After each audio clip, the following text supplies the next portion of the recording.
I met him. I was in the process of a broken relationship. I'd been with my children's dad for many years, and he left me for another woman. I was absolutely heartbroken. I'd lost my soulmate. I'd lost my best friend.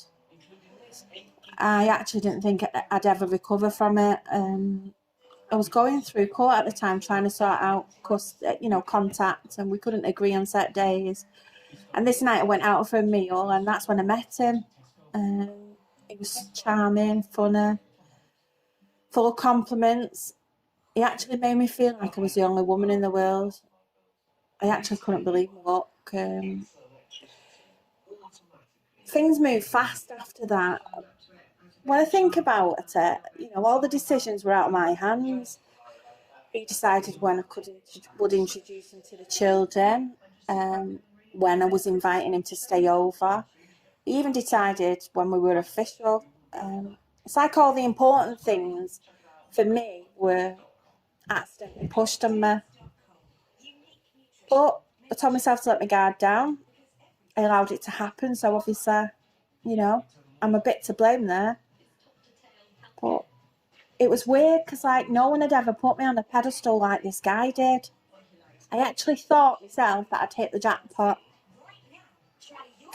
He promised me the world. He was great with kids.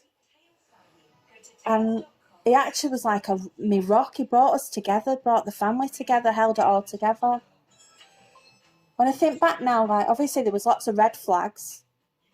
He didn't like me going out with work friends. And he had this thing about if I wore a top, it had to cover my bum. Then the other thing was social media. He didn't want me posting anything on social media if he wasn't a part of it. But I just thought at the time, it's because he loves me, right? After a while, I noticed that he was drinking every night. But what he said was obviously he had this really strenuous job and helped him to unwind, and it was his outlet. I began to even feel ashamed that I'd even questioned him on that. Not far into my relationship, he cheated on me too. I was absolutely heartbroken. I trusted in someone again. The thing was, I'd really bonded with his family. He had a kid from a previous relationship. I bonded with him. And he'd really bonded with my children. But he was really apologetic. He's dead sorry. Did all the things that I wanted to hear. Said he'd never do it again. And then, not long after that, I found out I was pregnant. I think I should have known then. I should have seen the red flags because I still recall his reaction when I told him, that I was pregnant. It actually haunts me to this day.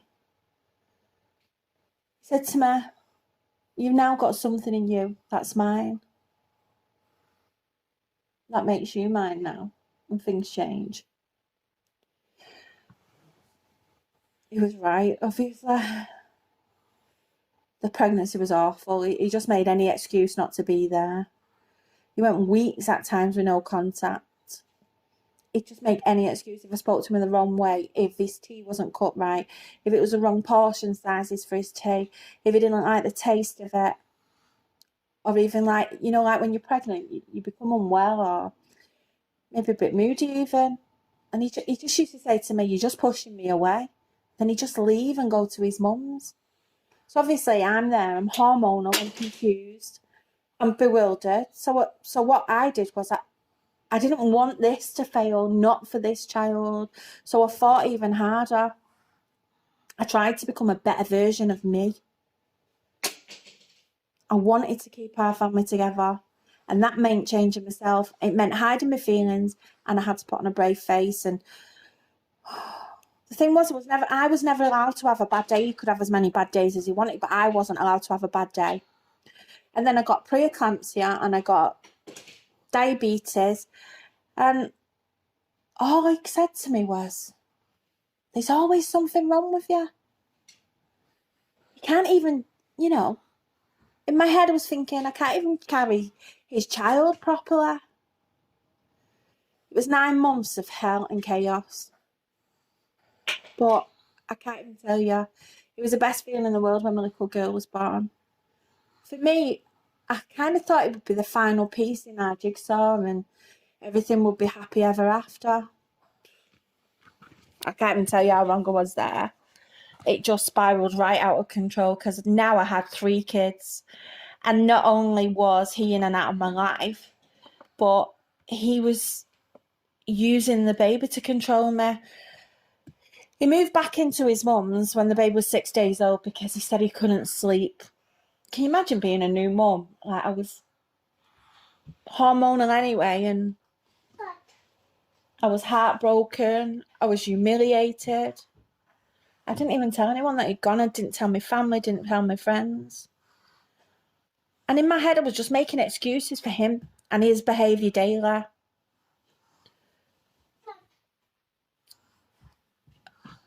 He refused any help. He didn't turn up on the days that we arranged. And he convinced me he was suffering from postnatal depression and that I had the anger issues. And he just used to say to me, "You're just like my ex." So I was disappointed in myself. I was letting him down. He came in and out of our lives while our daughter was growing up. Most of the time it was when he wanted to just use me, to sleep with me. And of course, I did, obviously I did. I loved him. I wanted him to stay. I believed it would make him stay. I put up with his demands. I did anything, all his requests. His needs were all met. And it was all in a vague hope of he would change, he would stay. I came off all social media because he didn't like me being on it. I dressed as he asked me to. I cut off all my family and friends. And he didn't, he would say they were all toxic. He would say things like they're toxic, they only want to use you, they don't have any care for you. I can't believe that I fell for it. The thing was, I was now isolated, I was anxious, panic attacks, and I was alone. I didn't have any friends or family. It got that bad that it was like, if he didn't ring me and shout abuse at me down the phone, I'd be anxious. I was waiting for it. I actually wanted him to call me names. I actually wanted him to text me abusive things.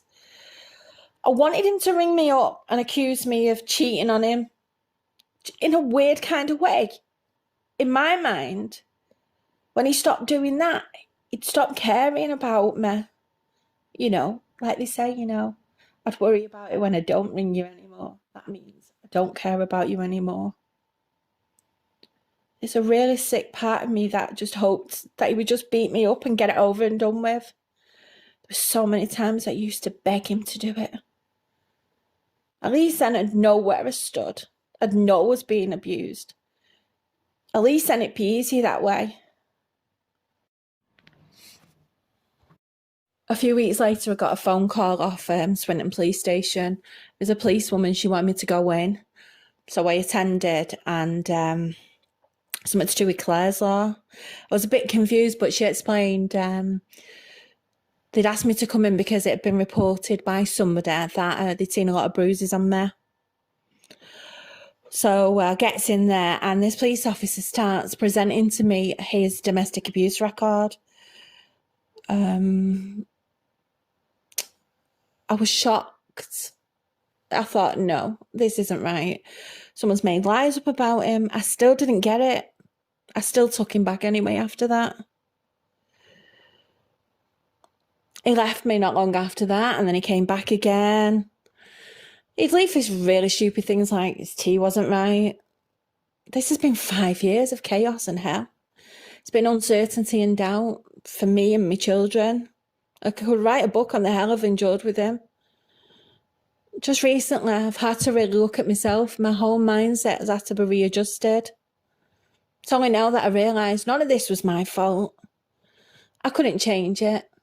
I've always had this strong mask of a perfect mum and trying to be perfect and not wanting to fail. I've let that mask fall. I'm ready to admit that I actually had no control when I first met him. I was always known as like this really good, strong woman, strong mum. I had a lot of friends. Okay, but now I'm still a good mum. I love my kids to death. Yeah, I've got a lot less friends. I've even got less family. I'm anxious and I'm uncertain. I'm uncertain what the future holds, but I tell you now, I'll never ever be controlled again. I'll never let him back.